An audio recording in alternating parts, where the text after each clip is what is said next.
Hey everybody, this is Katherine D. Graham. Thank you so much for joining me tonight. Tonight I am going to be using AutoCrit to edit my newest novel.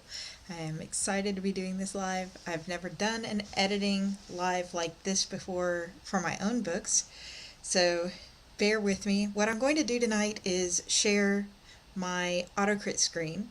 We're going to upload a document into AutoCrit for The Slayer Queen, which is a book that my email list subscribers should be getting hopefully next week, crossing fingers.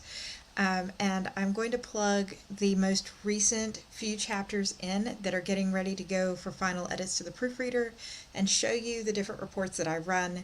And if you're new to AutoCrit and you've never heard of it, I will say that while I do work for AutoCrit as a developmental editor, I was a user of theirs before I ever came on board to work for them. I actually bought a lifetime membership for them because they have saved me so much money with editing by allowing me to self-edit using their automated reports, and it is one of the best investments that I've made in my writing.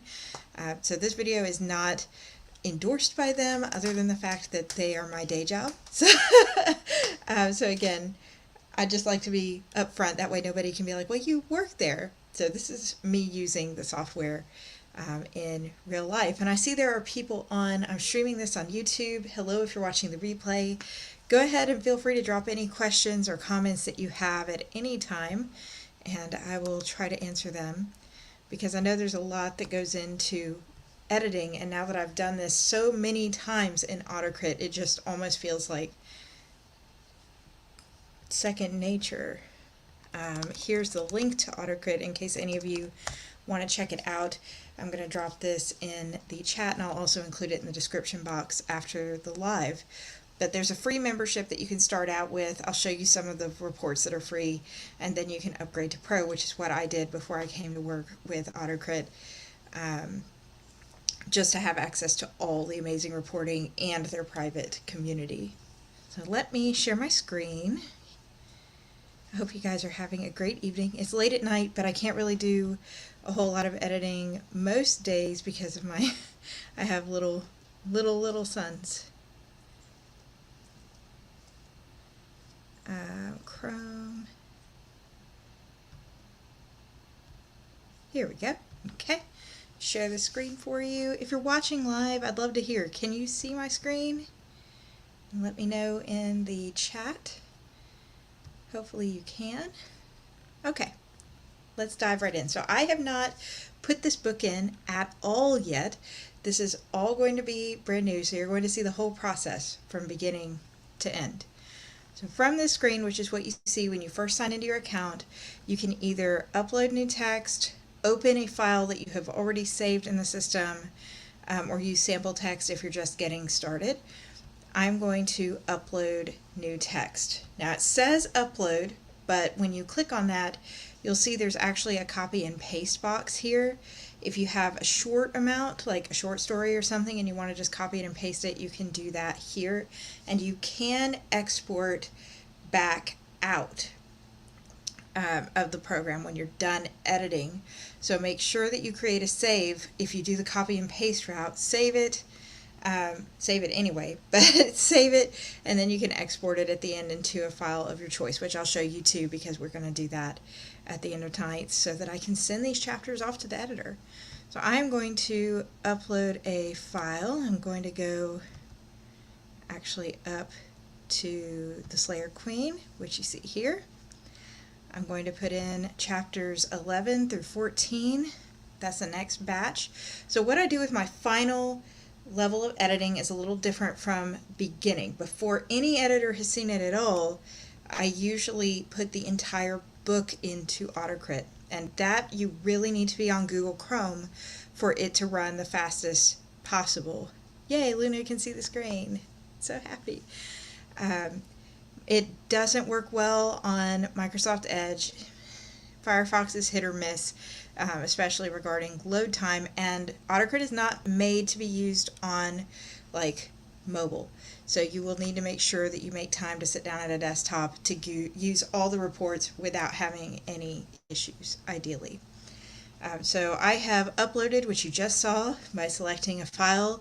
Before I start anything, I go to Save, and because this is my first time putting this file into the system, I'm actually going to do Save As. And I'm going to choose the Slayer Queen, which is the first book on here. I'm going to name it chapters 11 to 14, and I'm going to save, and that will change up here where you see new file at the top to the chapters that you see. Now you get up to 50 separate saves that you can oversave. So every change I make tonight, I'm going to be saving over my previous version, and then I will export the finished version out of the software. I am very nervous about what this section is going to score, because I have not plugged this section into AutoCrit yet since my last revision, and a lot of the text in here is the original text that I wrote in high school. So AutoCrit has this nifty little summary report. That is where I start. Every author who uses AutoCrit approaches their reports separately, and it starts you out with this overall score. And that's actually a pretty high score. It may be lower when I'm done. It's important to note, if you're new to AutoCrit, that these scores are not pass-fail scores. This is comparing your text to whatever genre you've selected, in this case fantasy, if you look at the top of mine, or to a specific author or to a specific book, to tell you what percentage of your work lines up with essentially the expectations of that genre. And you can scroll down to see a individual thumbprint, and this is where I go to start off my editing. Each indicator shows you number of things in the category that you need to address. Now this is meant to be a guide. This is a automated software, so it's going to make recommendations that sometimes are spot on, and sometimes you purposefully mess the grammar up for, or mess the flow up for, because it's in dialogue, or because it's supposed to be poetic, or whatever. So don't automatically go through and just accept, like a blanket acceptance of everything that you see, but start with the sections that have the highest indicators. So in this case, this section, strong writing, has the most things that the system caught that need my review, followed by word choice and then repetition. Dialogue is actually pretty strong on this section, and so is pacing and momentum. There's a lot of nifty stats in here. You can see number of words in the section you uploaded, number of uncommon words, complex words, your reading level, which is typically recommended to be a 4th or 5th grade reading level overall, even if you're writing adult fiction, at least in the US market. And you can see all of that here. The number of sentences, average words, and of course that word level, by the way, sort of depends on what kind of document you're writing. If you're writing something that's for adult fiction and it's medieval fantasy and they're using really complex words and that's just the niche that your readers read, then you're fine. But if you're writing YA fiction, then you might want to see what can be limited back down, but there's reports to help with that. So I can see I've got some sentence pacing problems. Just at a glance here under sentence analysis. For me, I tend to be very long-winded when I'm writing, and ideally this that you're seeing on your screen will be a reverse waterfall, where the highest category is under 10 words per sentence. That should be the widest, and then it tapers down to where you really should have hardly anything in the super long sentences. And so those 4 sentences that are over 40 words long, I'm gonna have to go through and see how to break those up, but I'll show that too. Paragraph analysis looks like it's supposed to. It is that reverse waterfall. I don't have any paragraphs over 100 words, so that's good. I only have 3 slow-paced paragraphs in the piece, so that's good to note too, and I can go pull those out and fix those. And then down here, this is the number 2 place that I look. So first I have my indicators. Those tell me which categories to really start my focus on in my editing. And then I have my gauges. These tell me that compared to other fantasy books, which are loaded in AutoCrit's system, I do great, between good and great, on my adverb usage. My generic descriptions, I'm between average and good. Showing versus telling, which is one of my, and I have a feeling many other authors' problem areas, is slightly closer to average. And then my filler words are things that need to change. AutoCrit also shows the power words, what feeling the word choices you use are going to give readers. And I'm really surprised to see that encouragement is as high as it is and that anger is not higher than it is. The Slayer Queen is my grimdark fantasy novel that's only going out to my email list subscribers this week, and nowhere else. So fear makes sense. It's about a vampire apocalypse. Fear and anger and things that are forbidden, and there is a little bit of lust in there. These power words make sense, but encouragement is sort of high, and I think that's really, really interesting. And then there's consistency reports, which is where they talk about, are you consistent in your first person, second person, or third person point of view? My story is a first person point of view, so there really shouldn't be hardly any second person or third person, so I need to go check those for consistency. And dialogue tags, about 50-50 between said and asked, which are invisible to readers, and others like whispered, yelled, shouted, things like that. And then present tense and past tense actually aren't that bad, because this is a present tense first person story. The majority of my tenses should be present tense. And then the last thing, this is where I always feel like stabbed through the heart when I start a report for editing, is my sentence patterns. I have a problem starting my sentences with pronouns and names, which you can see here. 38% of all of my sentences begin with either a name or a pronoun like I, he, she. So I always end up having to cut out a lot of those or reword them. And then sentence starters, which are basically filler words that you put at the beginning of your sentence. It's not technically correct, but that's how I like to think of it. Are always high to 14%. I'm down in the 5% for cliches, and 1% of sentences are redundant, which means it sounds like you're saying the same thing more than once. With that being said, let's dive in. So we're going to start with strong writing, because that is the category that had the most indicators. I like to save my grammatical errors and typos report for last these days. I know that I tell people in my using AutoCrit report to start with grammar, and that is partially because the grammar report is free, and it's a good way of seeing just how many things AutoCrit catches that other software misses. On my computer right now, Grammarly is set up. So that means Grammarly auto-suggests corrections. So the things that make it into AutoCrit are things that Grammarly has missed, that I have missed, and potentially other editors have missed in the cases where I have run this through AutoCrit software before.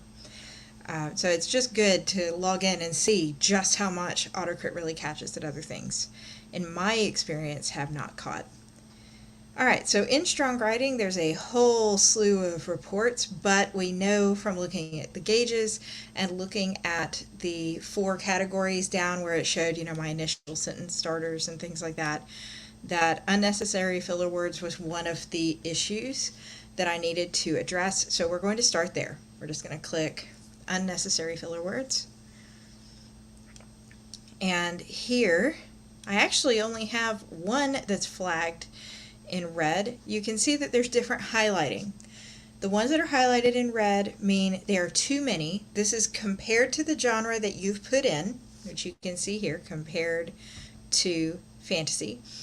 It is also compared to the length of your story. So if you plug a 100,000 word story into here, they will allow more instances of the word seems or or really than they do for this excerpt, which is literally right below 10,000 words. You can click on these words and the system will automatically take you down to where those words appear. So this says I use the word seems 3 times in the story, and I need to decide whether that needs to be there on purpose or whether that is a filler word, meaning a word that you can take out and the sentence won't change. So in this first one, the sentence is every type and so much of it seems, and here's a typo, to permeate the air. You can edit right here in the browser. You don't have to change it somewhere else. Bitter antiseptic stings my nose before I even open the door to the infirmary, but the blood within is worse, far worse. Every type and so much of it seems to permeate the air. So this one, I'm actually going to keep the seams. I'm going to click on it to take the highlighting off of it. And that's more just because I want the highlighting to go away since I've already cleared it.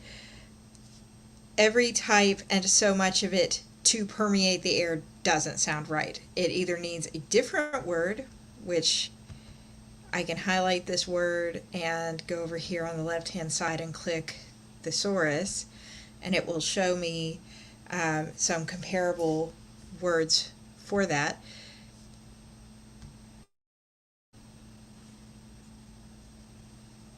Typically. So let's see, seems, I'm just going to leave it seems to permeate the air, or I guess I could say every type and so much of it permeates the air. There we go. That cuts out the word seems and makes it flow a little more concisely.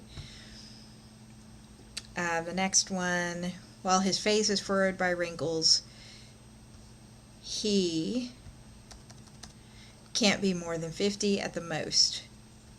At most. War seems to do that to everyone though. This one is staying. Yep, war seems to do that to everyone though. Let's go down and look at the third one.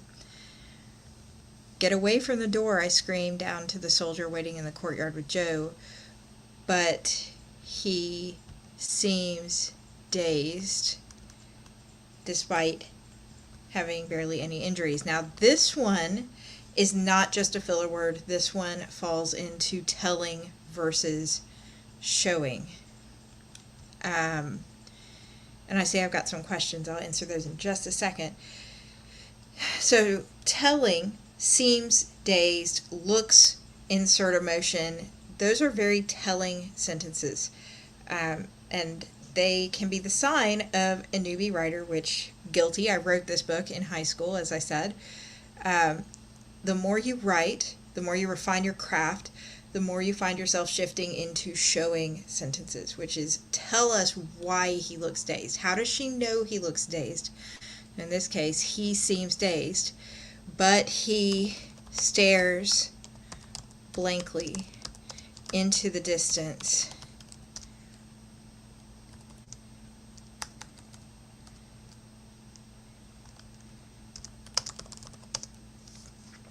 As though in shock, despite having barely any injuries himself.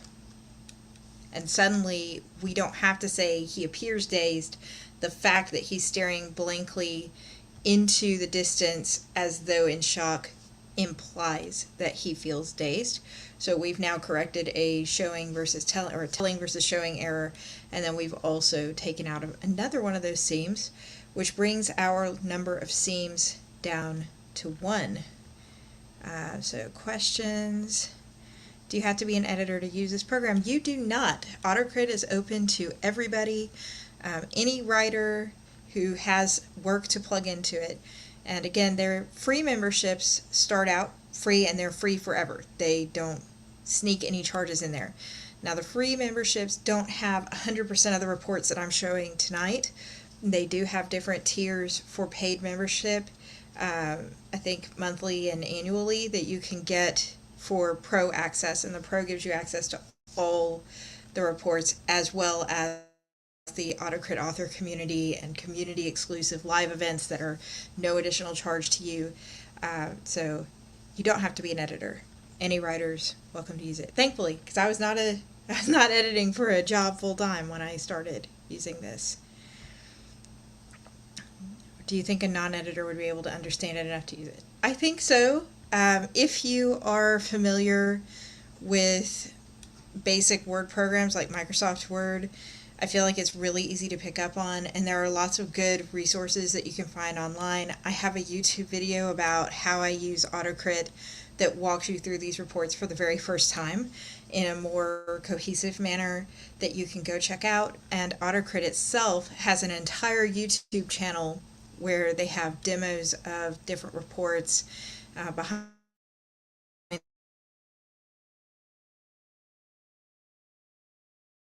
the software with your writing, if you're any questions. Okay, so we're going back over to the report. We've now run seams. I saved automatically, so I hovered over the floppy disk icon. I clicked save, which saved my work and popped up a little window that said revision updated. So now I'm going to rerun this report and show you guys the difference. So I'm going to click unnecessary filler words again, and as you can see, it's taken seams out of that list in red, and now I'm down to average use of the word just, for, really, seam, blah, blah, blah. I don't have the time right in this second to go through every tiny detail. However, if this book was a book that was going to press, meaning it was going out on Amazon and everywhere, and this was not an exclusive, like a special bonus for my email list, you can bet your bottom dollar I would be spending hours going through this report, but those hours save me thousands of dollars because I line edit my own work using these reports. A line editor looks for flow and the readability of your work, and by not having to pay somebody to do that aspect, I can then basically trim it up to a copy editor's level and send it to a copy editor. So the next one is one that was small on the list of 4 that we saw on the opening screen. That was redundancies, things that seem like you don't need that word for the sentence to make sense. First one is onto. Part of me hopes he made it onto the other chopper, because how will my words stand to the council without his confirmation? That one actually is not redundant. I do need him to make it onto the other chopper, so can skip that one.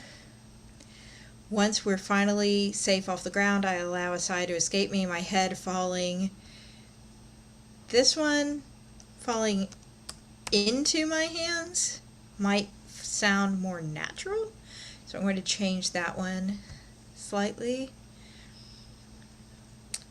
Blisters have found their way onto my feet. This one, there's something odd about that phrasing. Blisters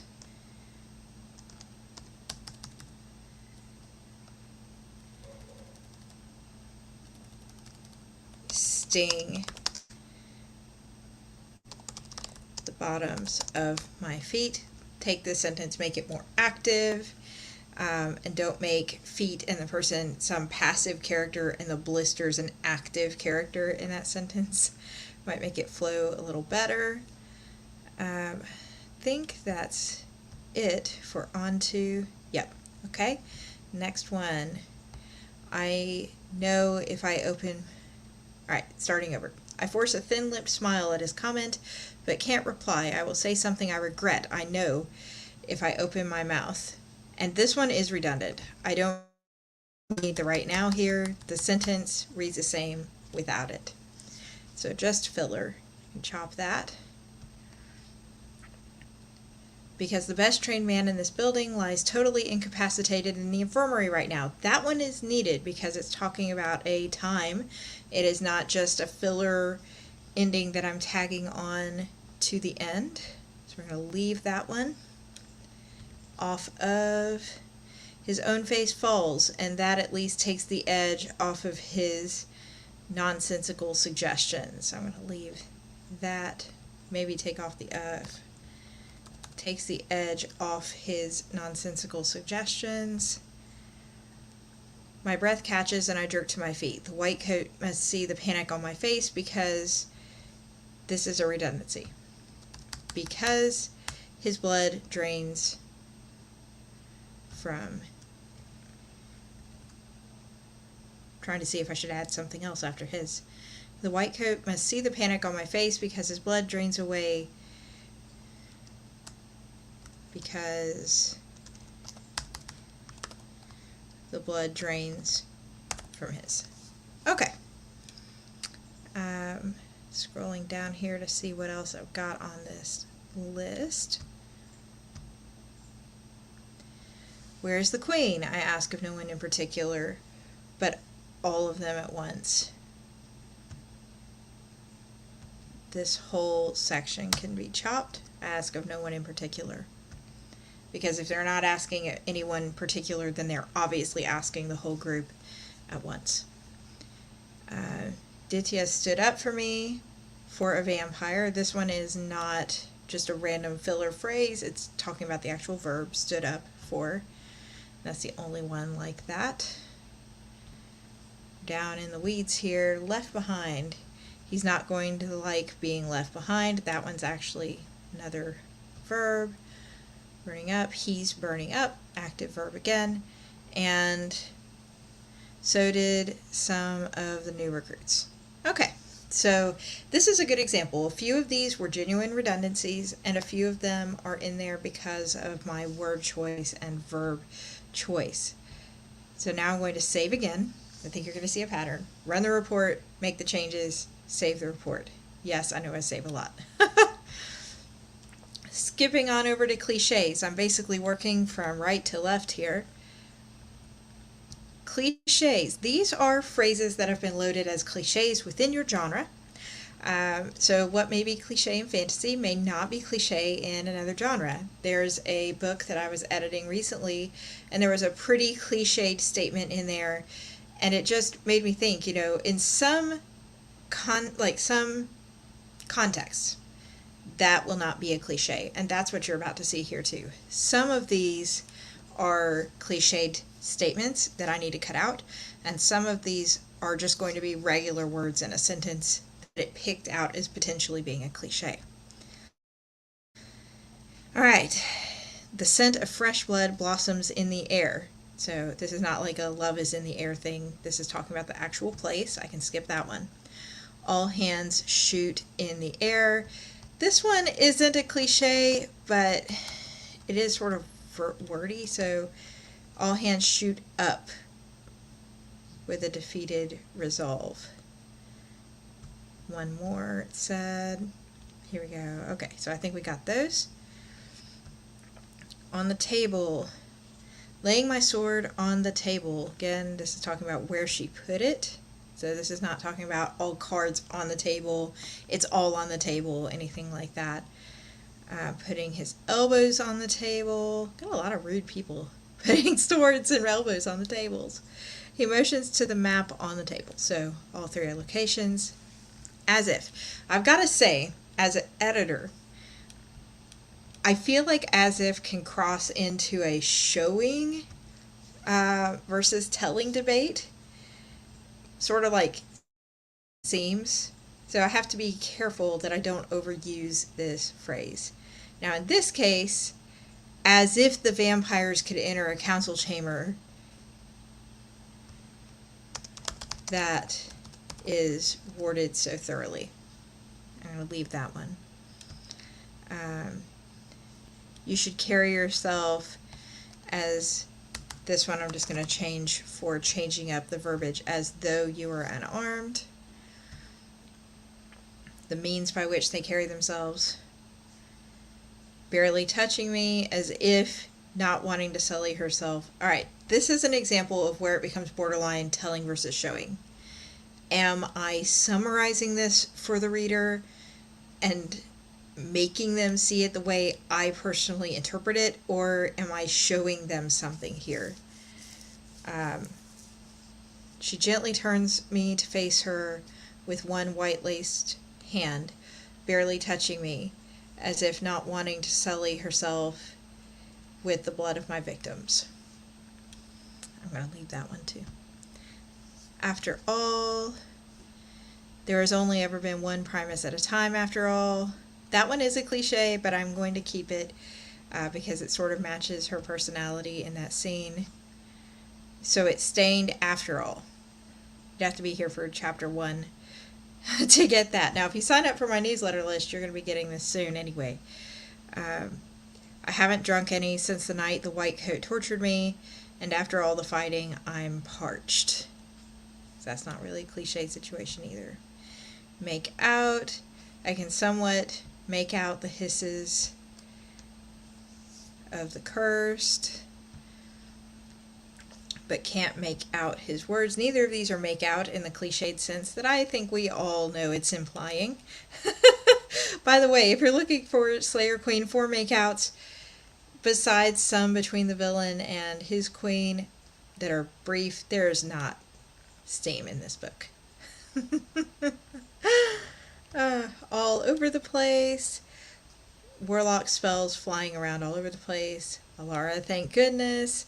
So yeah, at this point, I'm actually going to wrap it on this report because I feel like we're just down to the fine details, and there's literally only one of each of these left. So I'm going to save this, and we're going to dive headfirst into showing versus telling. Showing versus telling. I have 3 things, only 3 things, and I only need to take 1 out each. That's awesome. So what I love so much about AutoCrit, besides it pulling out all of these things, is it showing you how these line up compared to your genre. And I know I've said that a couple times, but other programs that edit things automatically, they just note them right or wrong. They don't take into effect that this is an epic fantasy and there's going to be way more world building and therefore potentially more things that are showing versus telling related. You know, they don't have that ability to target down. And so what drew me to AutoCrit was just knowing that I can plug this in and what I'm getting back is based on my genre. At the end, I will replug this book on the scorecard and show you what it would score as if I scored it as not fantasy, and I think you'll be surprised at the differences in the score. It's not like you've ever cared that much. So what we're looking for here are telling sentences. Sentences that summarize the situation for the reader without letting us come to that conclusion on our own. So that comment at last brings Didier's attention to me.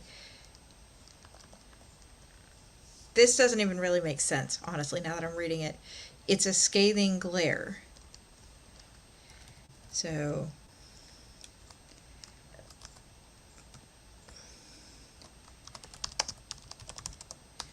that attention comes in the form of a scathing glare, but that's still got to count for something. It's not real fear for my sake. It's his perceived fear because of the bond between us.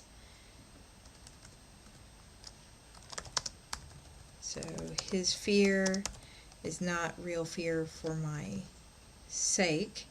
It is his perceived fear because of the bond between us. Get better, I can skip that. Now it's time for duty, that makes sense. It's almost comical. Again, I'm not telling anything there. Alright, this would be telling though, but it's the frenzied screams of an irate man that brings me fully out of my pleasant slumber and back into pain. But the frenzied screams of an irate man are what truly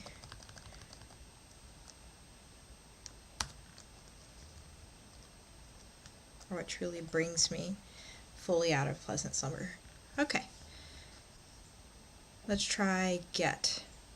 By the time we get to Nepal, that one's fine. Get better, that one's fine.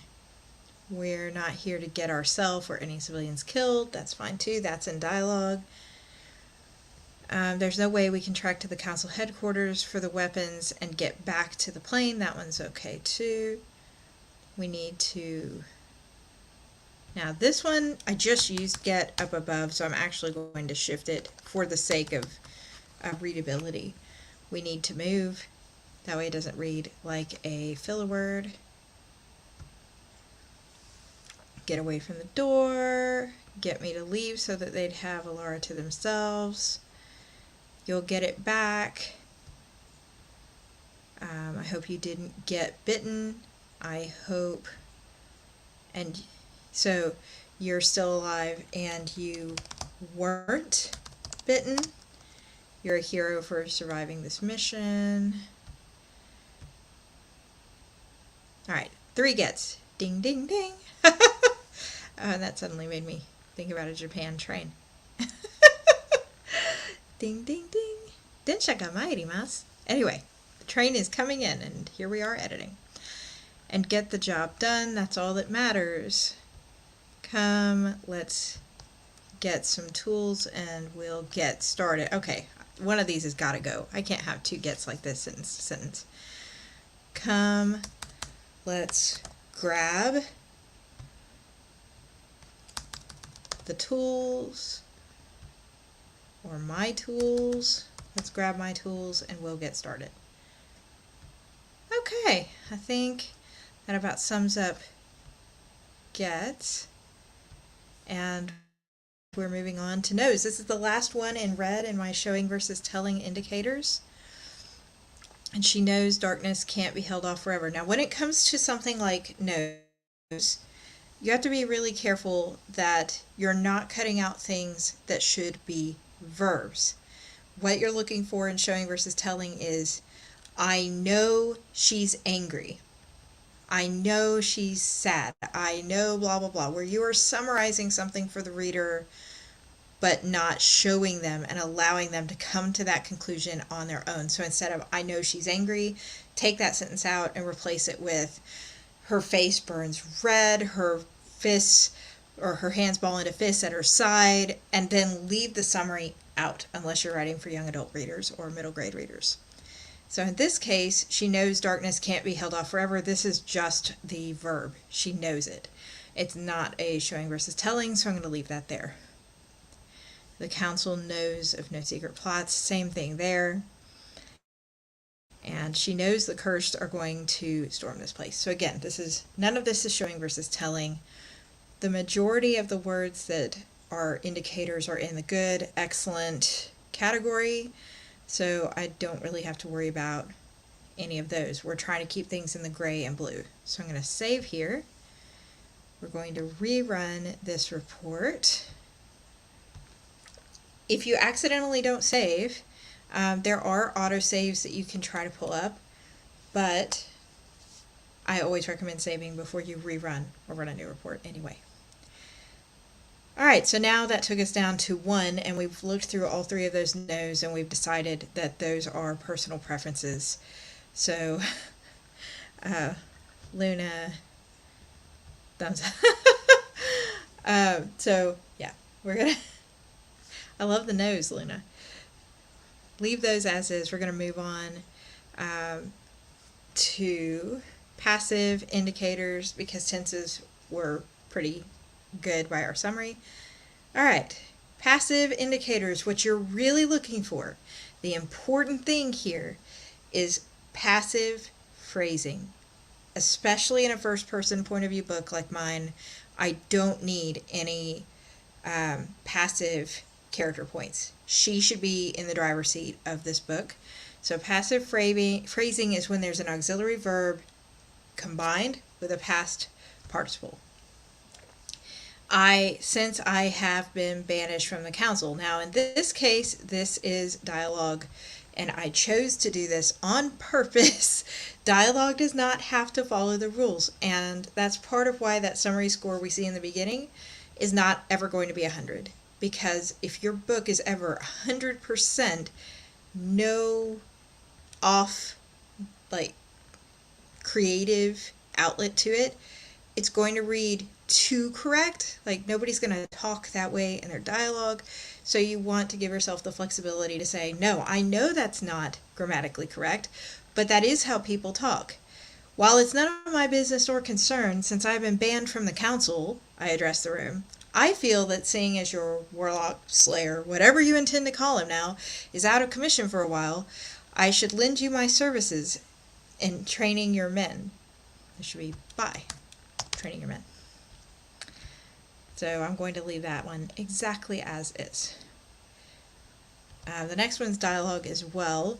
If even a professionally trained Morgan Slayer was laid out by these things, what chance could you hope to have? Good point, unobservant council member. The plane we're in has been gutted. Only 2 rows of jump seats, one against each wall, faces each other within the cabin. Do I want to shift this to the plane we're in is gutted or was gutted, or do I want to keep this the plane we're in has been gutted? These are little creative decisions that can be tough when it comes to editing, because I've got to think about how it reads, what sounds natural. Grammatically speaking, it should be the plane we're in is gutted, only blah, blah, blah, blah, blah. But does that flow the way a reader is going to imagine it sounding in their mind? So the little aspects of reading that can be tough. I'm going to leave it as has been gutted. On our way, missing a comma there.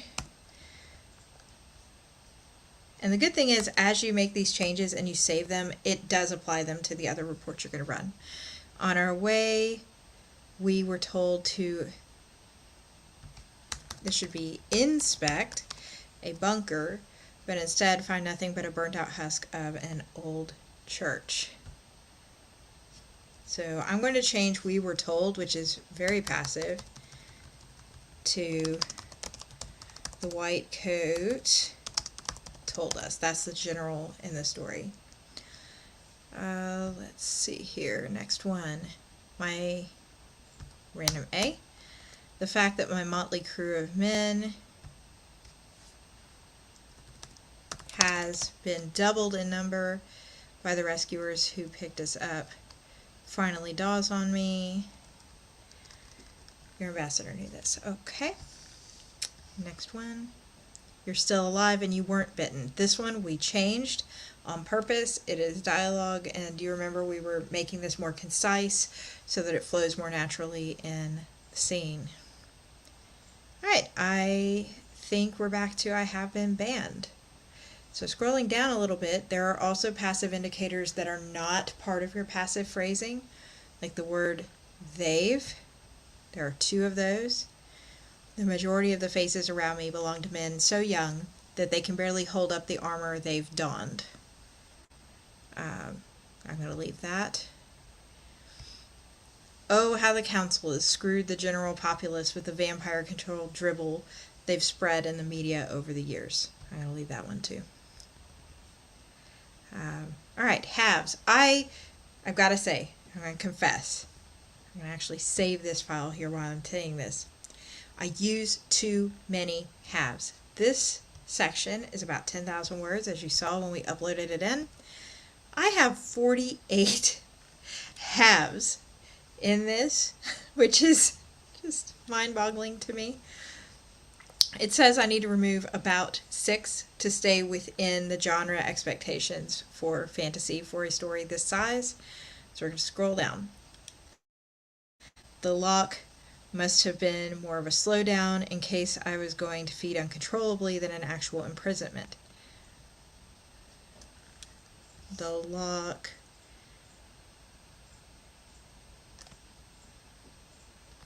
must have been... This whole sentence reads sort of weirdly to me. Isn't it amazing how you can come back to a sentence so many years later and be like, what was I doing? 17-year-old Katherine, what were you writing here? The lock must have been meant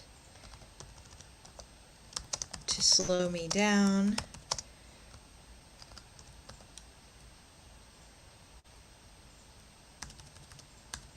in case I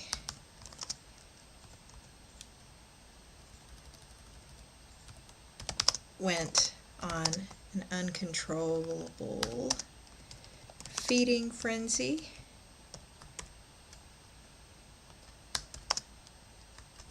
A mere lock could not hold me,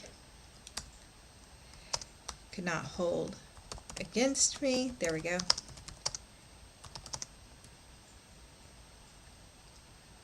And the council knows it. All right, so there we go. Save that just to improve the readability a bit. Welcome to the people who've joined on YouTube. Feel free to drop any questions as we go through and edit the Slayer Queen chapters 11 to 14. All right, so we've done have. My people will not sacrifice what little resources we have to attempt a rescue of countries which are already lost. That one is not a passive indicator. That's talking about possession have. And this council would not have their warlock back if I had not interfered. Again, we're talking about possession there instead of the means by which something is done, so it's not really a passive. Since I have been banned, we talked about this one already. And I'm double checking here to make sure I don't have an extra space there. I don't.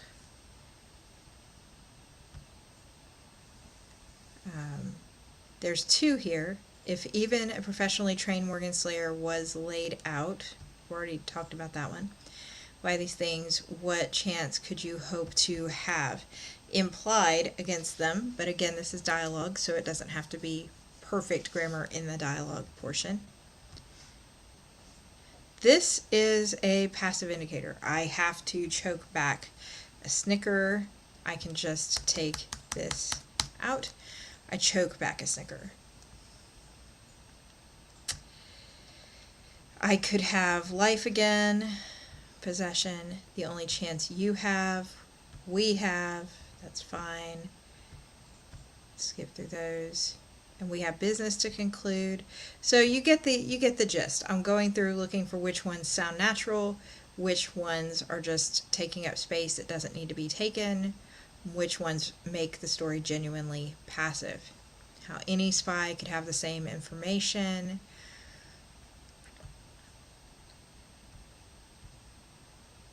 I have a sudden desire to pretend all is well and just sneak out. Alright, I got a chance to take out one of my eyes at the beginning. A sudden desire to pretend that all is well and just sneak out crosses my mind. But if he doesn't hear about the mission from me, he may not believe the council later. You'll have a fever. You still have a duty. You can have my back. I would have left them behind. The plane we're in has been gutted. We talked about that one earlier. The council's urgency to have this one can come out and change to obtain viable weapons outweighed their own personal means of escape. We have to move fast. You have a clear shot. Oh, how the council has screwed the general population. How many vampires have you fought? How many vampires have you killed? See the theme in this story, just in case you weren't sure? But others have climbed the stairs and joined their reckless, thrill-seeking friends inside the cursed coven. Too loud to have not roused our enemies. I have to stop and vomit. I have to blink hard a few times. This one can go. I blink hard a few times.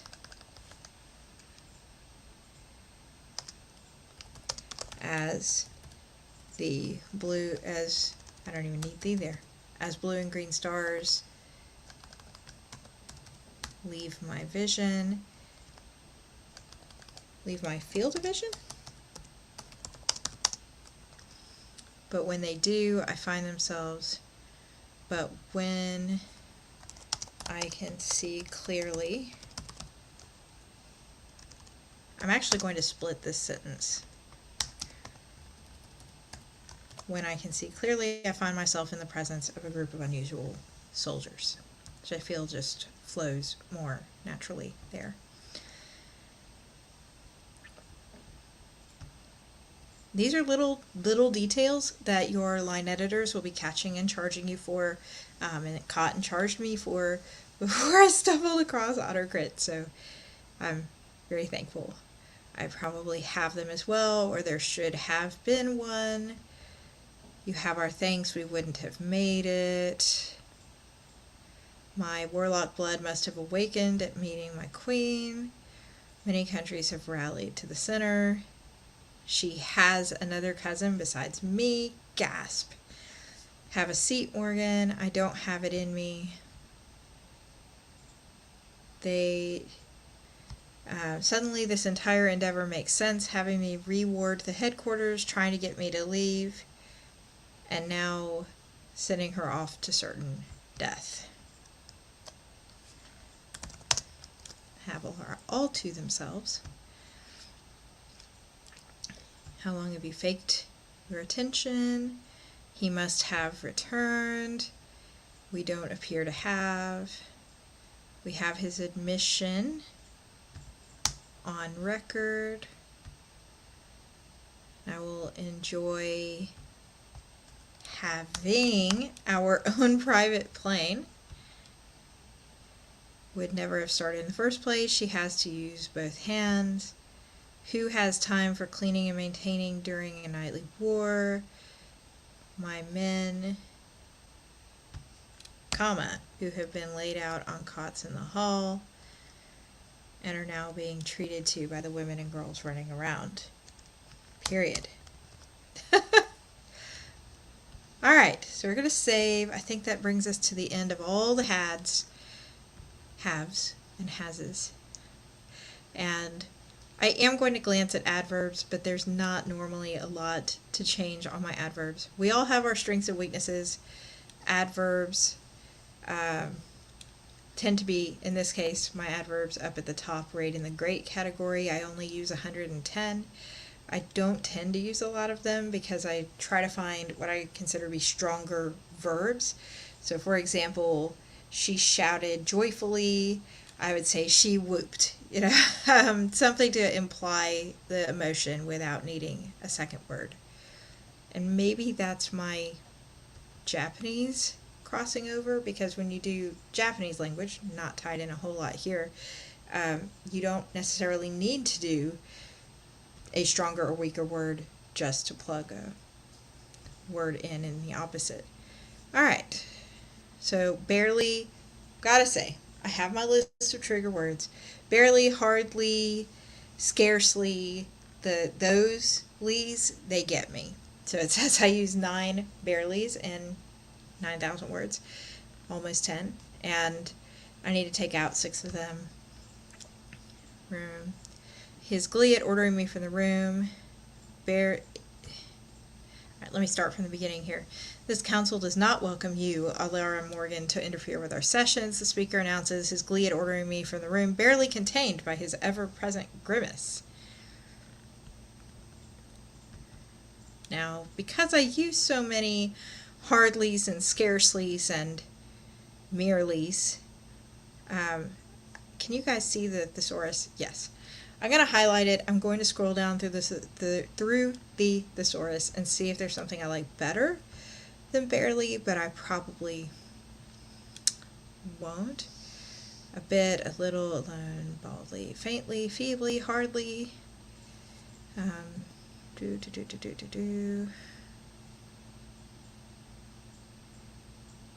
In this case, I think I'm just going to leave it barely. But the source is great. If I checked any of these bubbles, it would replace barely with the word that I selected. Alright. Barely, they can barely hold up the armor they've donned. Young men. Now this barely, I did use a barely like just above there. So I'm going to actually change this one to hardly more than children, just to keep it from sounding too repetitive. Barely noticeable with hollowed out buildings, and this one I can change to scarcely any vegetation. My mind can barely, okay, so I'm going to save those. Because my adverbs are raw, I'm not going to nitpick on adverbs. I do have a deadline to get to, and this is an important thing that I really hope you guys take away from the live if you're an author or writer and you're starting out on your editing journey. There's a point in your writing where you have to say, I can always edit more, and I can always tweak more, and I can make this stronger and stronger and stronger. But when it comes to words like this, where you're literally just exchanging one adverb for another adverb for the sake of changing it up just a tad, there has to be a line. You have to say, when I achieve this level, my editing is done. And for me, that level is when my indicators switch to good, great, they're fine as is. Because at that point, I don't feel like I really need to continue to revise and revise and revise and revise and just get stuck in a loop of revision. All right, back to the report. So we're done with strong writing. I'm pretty sure I saved, but I'm going to save again. We're going to go back to the summary. For one, for people who just joined to see, but also to show you if there's any noticeable change to your summary report. It's 88.66 here. I don't remember what it was at the beginning now that I think about it. Strong writing is still in the 547, and that's okay. What that means now is that the indicators there are picking up on things that I have chosen to leave in there for creative reasons. Again, the goal is not to get 100. The goal is to make a strong work, but also unique. AutoCrit compares other stories by other authors. In their What's the Score lives, and the majority of traditionally published authors score in the low to mid 80s. So that is usually like where I aim, is the low to mid 80s. And if I get a little higher, that's fine. I get a little worried if I go over 90 because I think that means it's too similar to the other books. There's not enough originality in there, but that's my personal opinion. All right, so now that we've done that, we're going to go over to pacing because we talked about those super long sentences that were like over 40 words, the ones that gotta go. Yeah, these 40 plus sentences. So I'm going to click on that and it will take me to the first one. These will be reworked. I do not need sentences that are 40 words long. Looking up, I see a middle-aged man with deeply tanned skin, several days' worth of scruff that is bordering on a short beard, and a jagged red scar running up the side of his neck to a hole where his ear once was. Now, here's the problem with these long sentences. Does it all flow? Yes. Does it all flow naturally? Arguably, yes. But there are so many details in this sentence that I wrote that a reader could get lost. Important details that meant enough to me to put them on the page would get lost in trying to keep it all straight because you don't breathe, you don't process that sentence until you hit that period.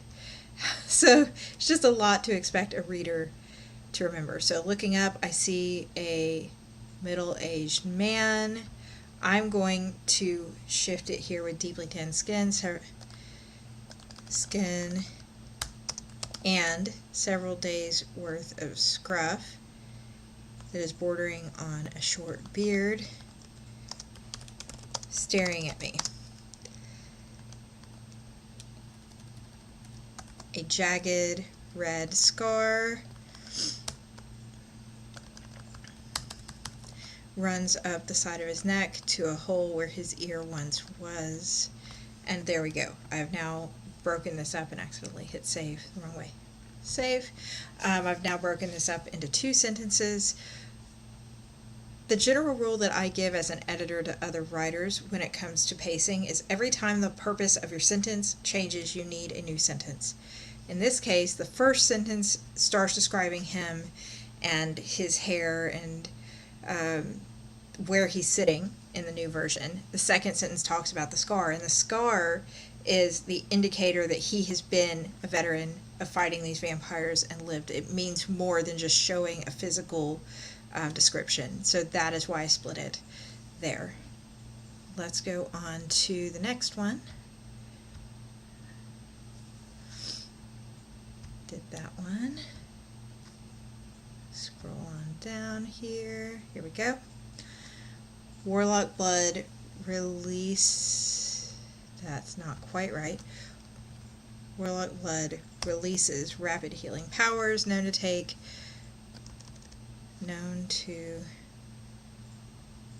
warlocks from near death to full health in 3 to 4 days. I'm going to actually take this but out. That process is painful and significantly slower if the warlock in question does not cooperate by lying low during that time. I'm actually going to take during that time out because I feel like that's sort of implied. If the warlock in question does not cooperate by lying low.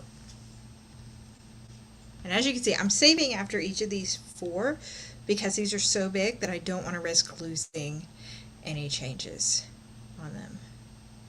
Here's the next one.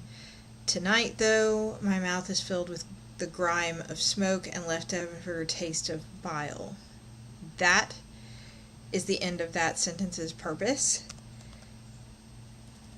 I take a canteen. This one I'm actually going to change to taking the canteen. I pour some water into my hands to rinse them, and then take a swig and spit it out in a nearby planter after running it over my grimy teeth. I'm wondering if I should split this a second time here. First one was very easy, explaining why she's going to make an exception and try to drink actual water instead of blood. Taking the canteen, I pour some water into my hands to rinse them, and then take a swig, or run the cool water across my teeth, gargle, and spit it out into a nearby planter. There we go. So I have 3 sentences here, slightly better visuals, good explanation, and I think it just flows a little better overall. I think that was 3, wasn't it? So I think there's one more. There it is. This one, this one's like a sin because it's dialogue with a super long dialogue tag. Don't do this. We had actually hoped that you would be willing to negotiate with us about weapons, I say, looking around at my men who have been... Alright, that part, I say. We're going to end her dialogue there. I glance over my shoulder at my men who have been laid out on cots in the hall and are now being tended to by the women and girls running around.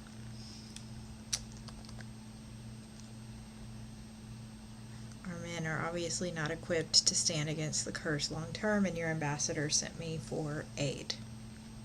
Alright. So that is the 4 super long sentences that we talked a little bit about.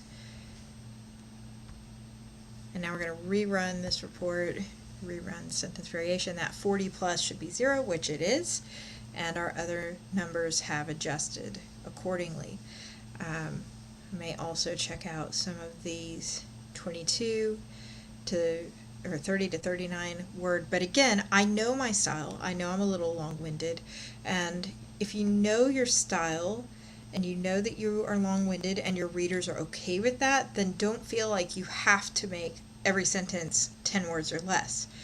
You don't want to change your writing style. You want this tool to enhance your writing but leave you your voice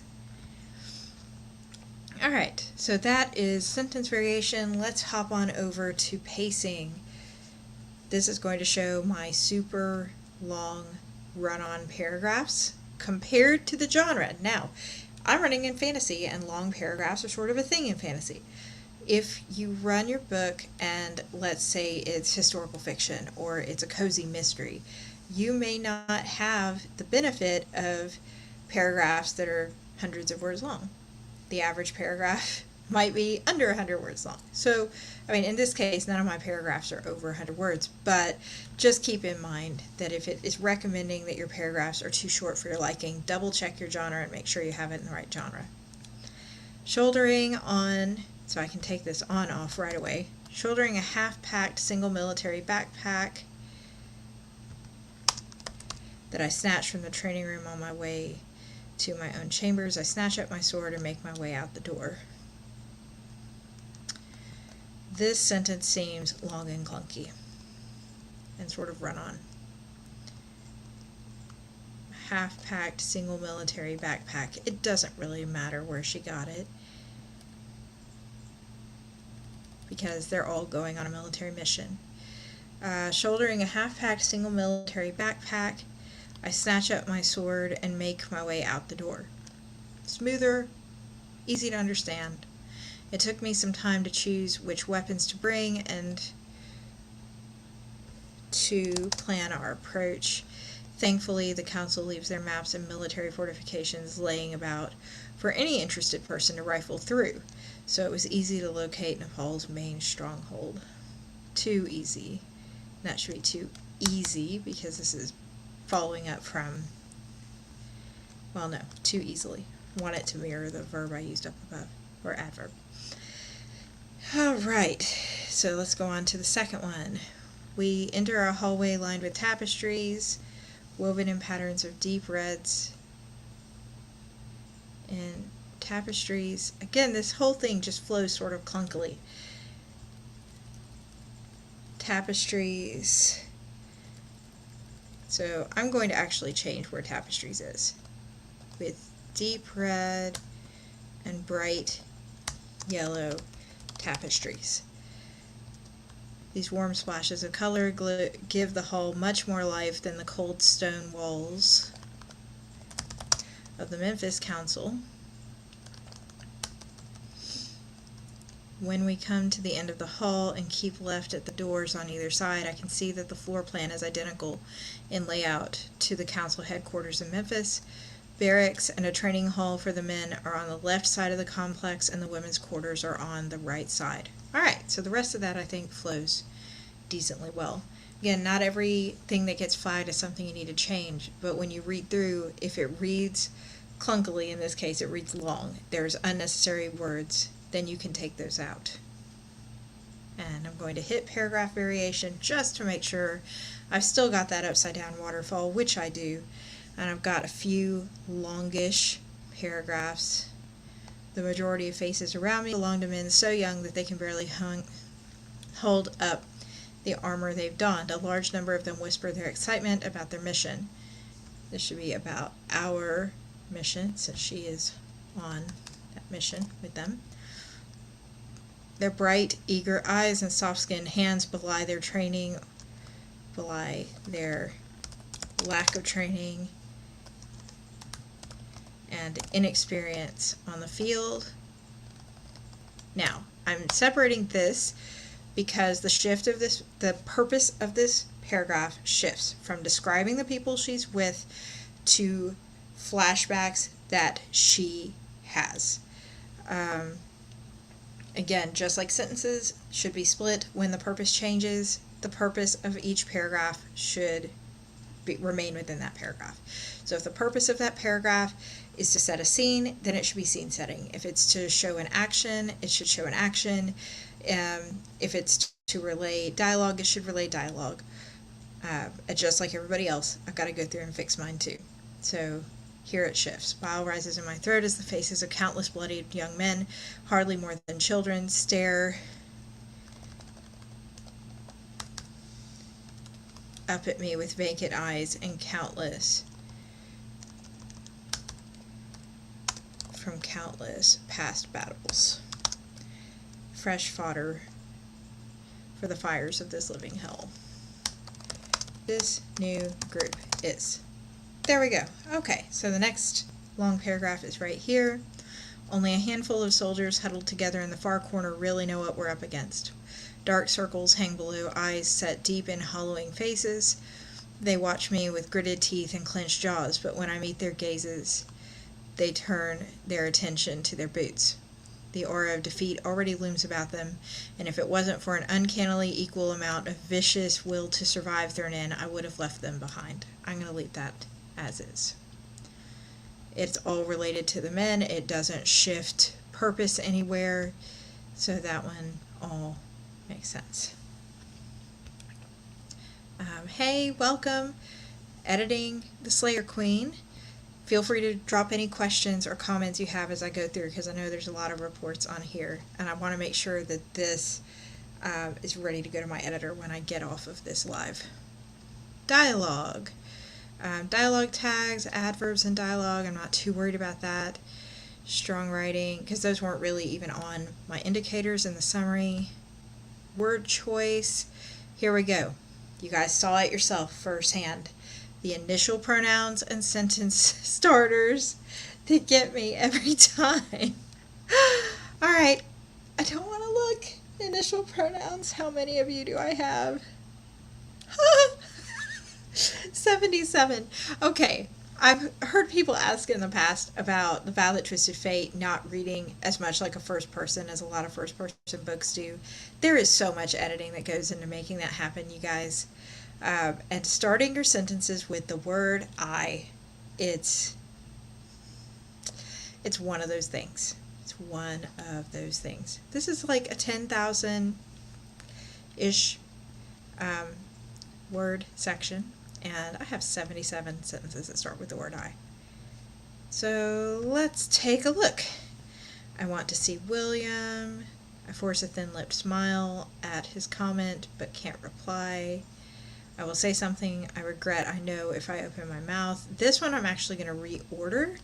So if I open my mouth, I know I will say something I regret.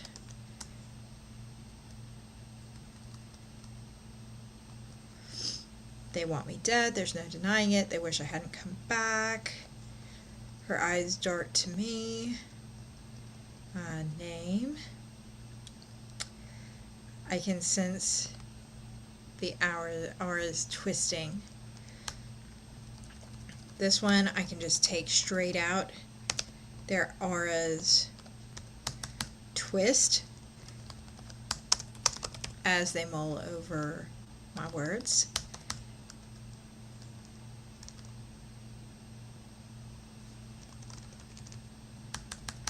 Seeking to lash out like lightning.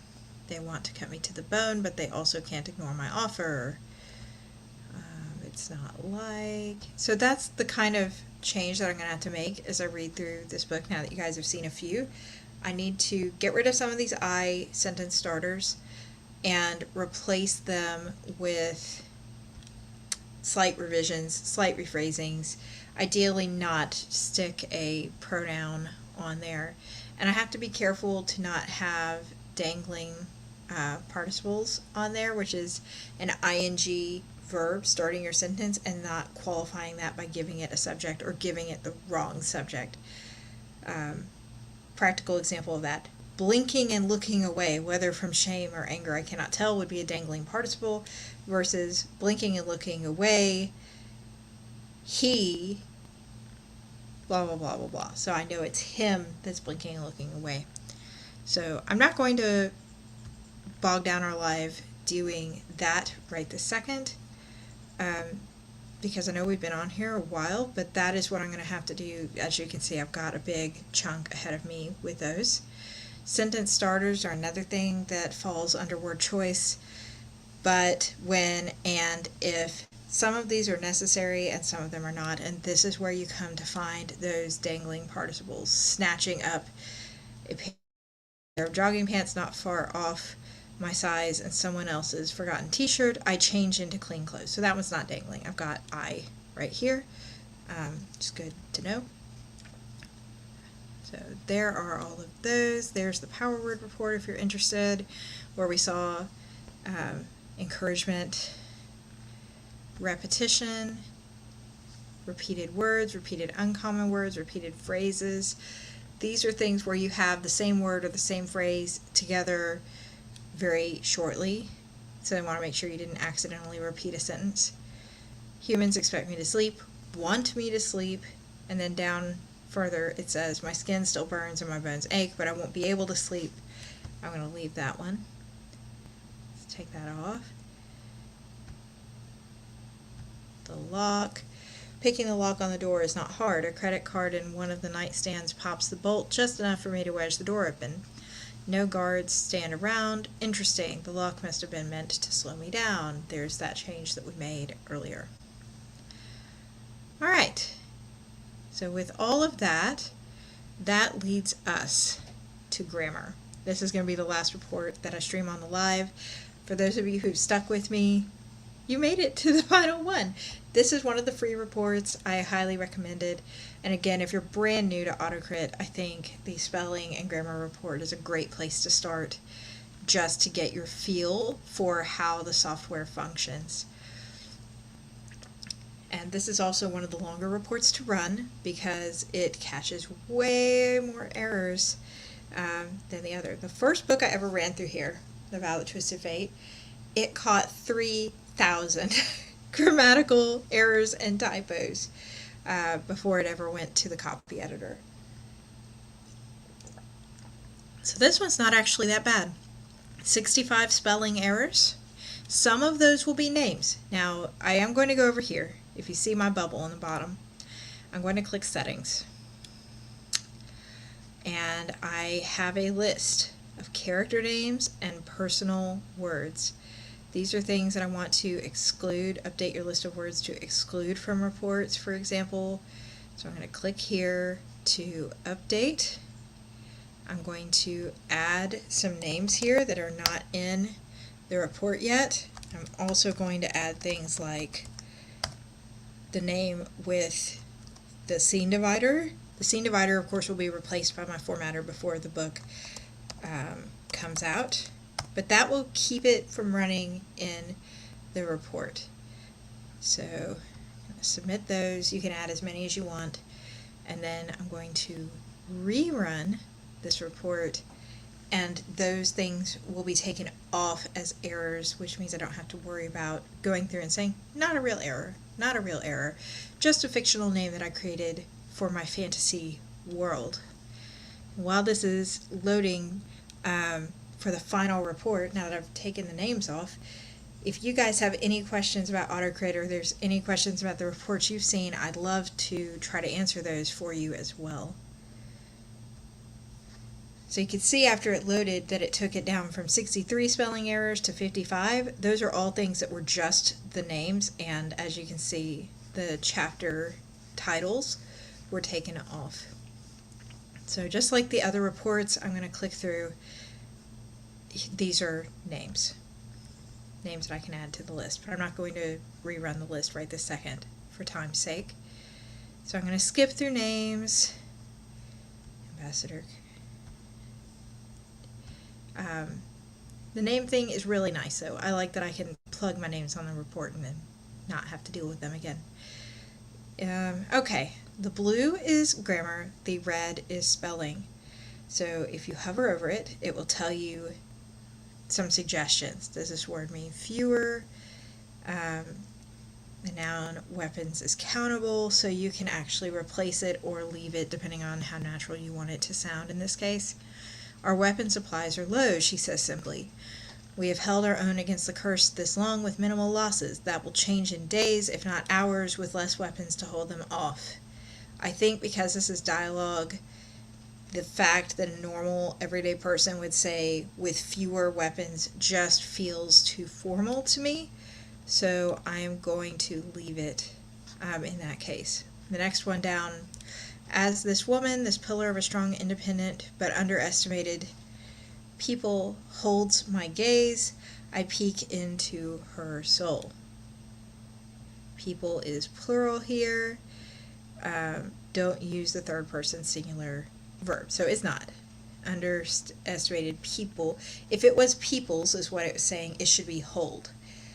But underestimated peoples hold my gaze. So it's just saying this is a red flag. Make sure that you have your tenses right here. Again, names. That actually makes me feel better, seeing so many of these as names. Dampener is another word that I made up for this book as far as the vampires, the warlocks' rings that they wear. They are called dampeners, and when they don't wear them, they are called dampener lists. So this would be a made-up word that I would add to my list. Millington is actually correct. Millington is a city not far off from Memphis, Tennessee, where they have a little tiny small airport. So I'm going to leave that. Now this is something I love. I just got to say. It says that I have 3 sentences back to back that start with the word the. So something needs to change. The plane we're in, the entire plane, the plane had been salvaged. So I'm actually going to delete this third one. Salvaged from the Millington, Tennessee airport by the council soldiers. Not long after the war started, the plane has been held in reserve in case the ambassadors needed a quick getaway. The other 2 I'll leave for now. Primus is a word in this world. I'm going to leave it as is. These double dashes will be M dashes when I export them to Microsoft Word, so I'm going to leave them. We're not here to get ourselves, which is what it was read for, or any civilians killed. Now I got scene breaks again. If you don't know what a scene divider is, a scene divider or scene break tells a reader that there's a time skip, that there's a POV character skip, like between Alara and William, or that there is a significant setting skip. And we see these so much as readers that we honestly don't realize they're there. They are pretty much invisible. But your formatter will replace them with formal icons that are usually like a very elaborate little swirl or something to indicate that to a reader. And you tell the formatter where to put those by using one of 3 or 4 standard set scene divider icons. That could be 3 asterisks, ding, ding, ding. That could be a single swirl. It could also be what I do, which is the brackets. But make sure your formatter knows which ones you use. I don't worry about formatting my book before it goes into AutoCrit because I'm just going to have to format it after I'm done with all the errors, and formatting changes cost money. And I love my formatter and he's really affordable, but I don't want to have to do that for no reason. So, welcomingly. Back into welcomingly. This is not a real word. I'm going to leave it as a real word for now. I'm going to see. Maybe I'll revise that sentence so I can take that out. The shadows back in to welcomingly. Eerie. Possible spelling error there. Through the now doorless entryway. A rather brawly man. Brawly cursed vampire. This, I think, is supposed to be brawny. Yeah, I'll change this to brawny. Maji, that's another name. And that is a flashback to a wrong name. Okay, Maji again. Standing in the doorway. Ambassador Chibanu, da da da da da. Undampened, we talked about that earlier. Scene breaks. Alright, so that's it as far as spelling errors. Well, that makes me feel a lot better. Most of them were names, very few real errors here. Let's grab my tools and we'll get started. Yeah, so that's all that we have there. I'm going to run through the grammars with less weapons we've already talked about. Every type and so much of it. The majority of the surrounding faces doesn't flow as naturally to me. The majority of the surrounding faces. The majority of the faces around me. That's style preference. A large number of them whisper. Many of them whisper their excitement over our mission. The entire plane salvaged as if. Gone are the excited faces of men too young to be added to the list of the dead. Instead, comma. Yes, thank you. AutoCrit. I reach for him, but a second too late. I hurl it to the side so that, but I want to leave that out for the flow's sake. Both traditionally forged as well as makeshift. So did some of the new recruits. The truth doesn't ease the surrounding fear. These are good points, just not all of them are good fits for my creative style. Accursed swings something at my back. The darkness of, again, it recommends the surrounding room, the room around us. Tools, and we'll get started. I'm going to go back here because I'm pretty sure I'm missing a comma. I am. Okay, so that is, in a nutshell, the story ready to go. I told you guys I was going to go back to summary and show you the final summary report and show you what it would score if I put it in the wrong genre. So let me do that. The final score is 88.61. It did go down a little bit, but that's okay. Remember, I told you it's not about hitting that top score. It's about making sure that my book, while correct, maintains that uniqueness that's mine. Makes it sound like a Katherine D. Graham book. So, if I go up to compare your text to, and I click on it, there are all different kinds. Nonfiction, biographies, fantasies, health and wellness. Let's stick this into, what do we want to stick this into? Let's stick this into romance, since it is not a romance. So it's 88.61 is fantasy. When we rerun it as romance, it's 88.01. Compared to other fantasy books. If I switch it to a nonfiction narrative, drops to 88.08.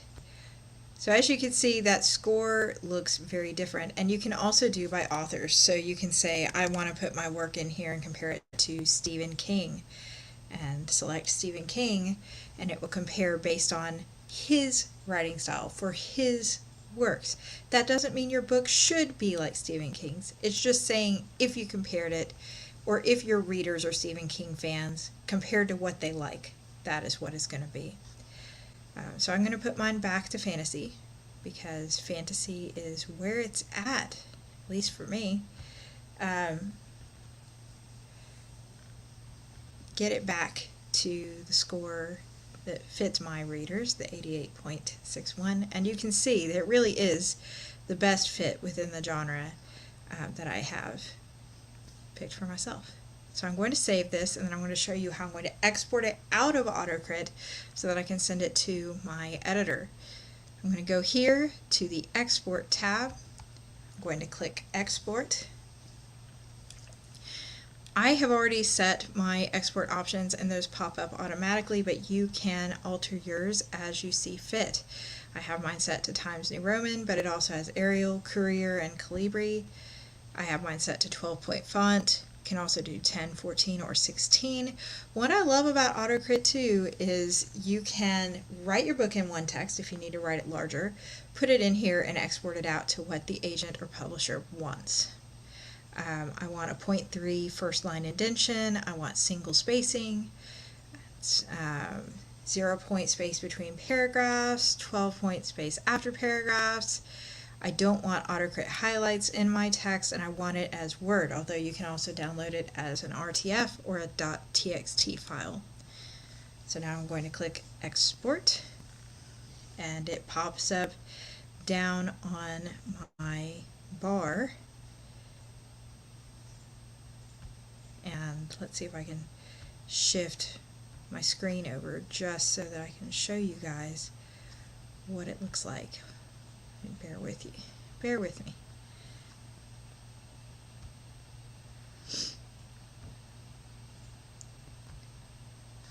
Okay.